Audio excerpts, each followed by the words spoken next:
ఈ వీడియో వచ్చేసి చాలా ఇంపార్టెంట్. ప్లీజ్ స్కిప్ చేయకుండా మొత్తం చూడండి. కుక్కర్లు కొన్నానని చెప్పాను కదా, అది పేలిందని కూడా చెప్పాను. ఈ కుక్కర్ పేలడానికి గల కారణం ఏంటో ఈ వీడియోలో అయితే చెప్తాను. నేను తీసుకున్నది స్టెల్ కంపెనీ వాళ్ళది సెట్ ఆఫ్ 2 కుక్కర్స్ ఉంటాయి కదా, అది 3 లీటర్స్ ఒకటి, 5 లీటర్స్ ఒకటి.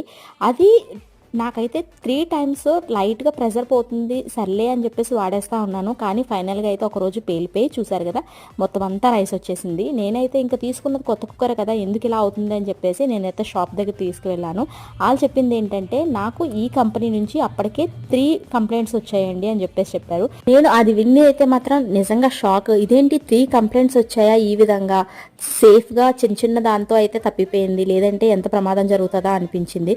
తర్వాత వాళ్ళు చెప్పిన రీజన్ ఏంటంటే, స్టెల్ కంపెనీ వాళ్ళు రబ్బర్స్ వండి బ్లాక్ ఉంది కదా, ఇవి ఇస్తున్నారు కుక్కర్కి ఉన్నప్పుడు, కానీ ఇది అయితే దానికి సెట్ కావట్లేదు, లూజ్ అయిపోతుంది. తర్వాత నేను మార్చినప్పుడు ఇది ఇచ్చారనమాట. ఇది ఇచ్చిన దగ్గర నుంచి అయితే బాగుంది. కొనేటప్పుడు వాడేటప్పుడు జాగ్రత్తగా